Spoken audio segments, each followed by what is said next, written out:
Sydney was already a safe place. The government themselves said that. That was before the lockouts. And so what they essentially did by having a lockout on areas like Oxford Street and King's Cross and the CBD is that they've just dissuaded people from going out. Keep Sydney Open's all about regaining what we've lost over the last couple of years. So Sydney has taken a real blow to its nightlife, but also to its cultural vibrancy in general.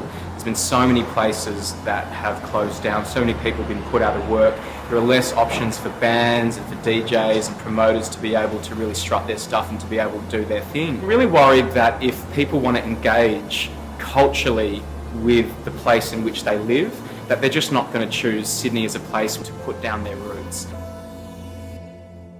I'm not really one to want to shut down the casino. I think if that's where people want to have their night out, then they should be able to do that. But the fact that you're allowed to go to the casino, a place that is clinically proven to be incredibly damaging to society on a number of levels, whether that's increased alcoholism to domestic violence to even self-harm, and to say that that is allowed, yet someone who wants to start up a small music venue, a live music venue, a DJ being able to perform until 2 or 3 in the morning, that that's not allowed, is really quite shocking.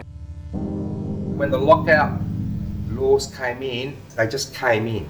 I'll be down, say, 10% in bars, and a whopping 40% in bottle shop sales.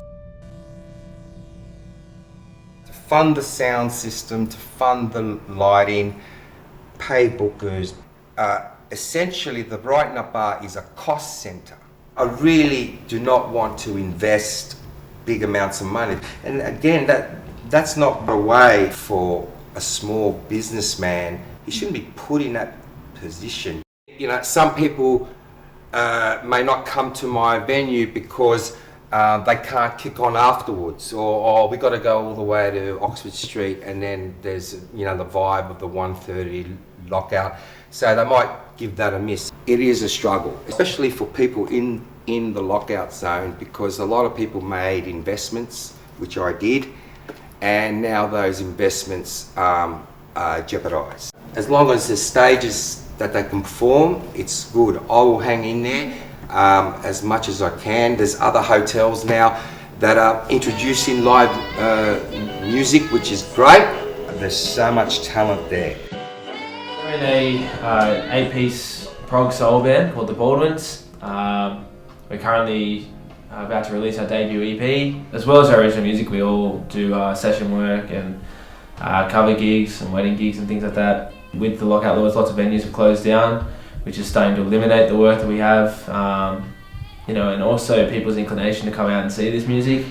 Venues will continue to close down. More underground venues will probably be operating illegally. Yeah, there's been plenty of these places in the past, as in like warehouses having music, and but the fact is that they're not legal, and so you can't really advertise them properly or anything. The actual crowds have moved to places where the lockout laws are not really affecting. So and most of those places have curfews on how long they can have live music for, because they're small bars. You don't have to look internationally. You can even look, just go to Melbourne. You know, if you go to Melbourne, there's music playing in so many more venues. It's everywhere. You know, it might be more low key. It might not be big venues. You get a more interesting night culture. They ask for original music, and affects us trying to reach a new audience in other ways, in other means that aren't the internet and things like that. Because the less foot traffic we have, that's less people, like the new people that we don't know, listening to our music. And that's it.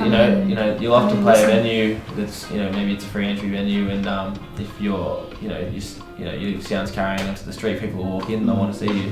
If you have less work, it's just more competition, and then it's kind of survival of the fittest.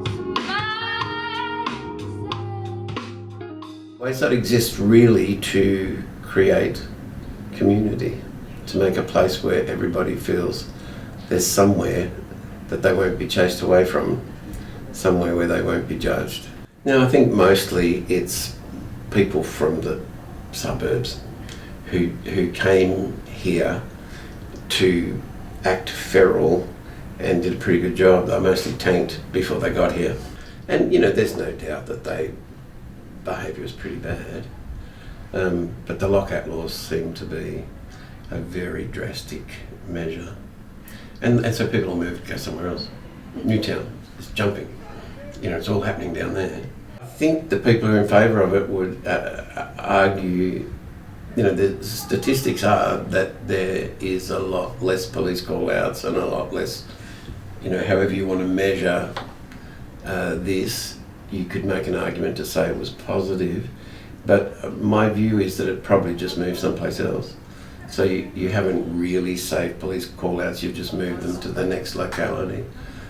The whole of history of humanity has always used some substance for social reasons. And, you know, we have some substances that we say are illegal and terrible, and others that we say are okay. And the distinction is a little bit odd because of all the drugs available to us, alcohol would have to be one of the most devastating. Ostensibly because of these few king hits. We now ferry people down to the casino.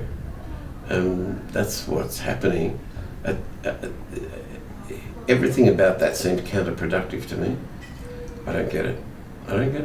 Yeah, have no restrictions there, have restrictions on live music venues. It doesn't make any sense. I think the biggest solution to anything in Sydney is 24-hour transport. Trains. Having trains run past, 12:30, 1 o'clock. If the only option is to, somehow stick around in the city with nothing to do, exactly. or get a very expensive Uber or taxi ride home, it just creates a problem. Why would you throw all these drunk people out into the street at the same time? But, regardless. A positive thing about the lockouts is that we're actually having these conversations now. I think Sydney had always struggled a little bit with its cultural identity beforehand. It's an unfortunate side effect, but I think that there is the potential for some good to come out of it. Even though it has affected the nightlife as it currently stands, I think it's already kind of creating a bit of a renaissance in a way, because people are starting to realise that this stuff is valuable. Maybe we've taken it for granted. I think if King's Cross just washes out and becomes another, vanilla suburb, I'm not sure that that's a mighty step forward for humanity.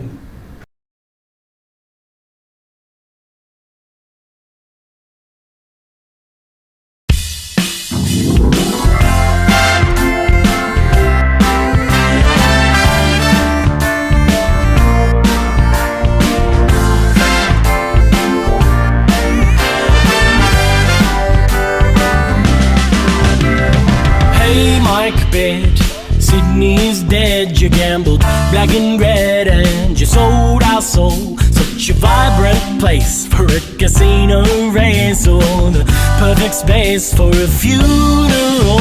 And it may seem fine if you're from 1959, that was a great year for wine. How does your Penfolds taste? Well, hey there, Mike, it's time to take a hike on your corruption bike. It's time for you to go, 'cause you'll never stop.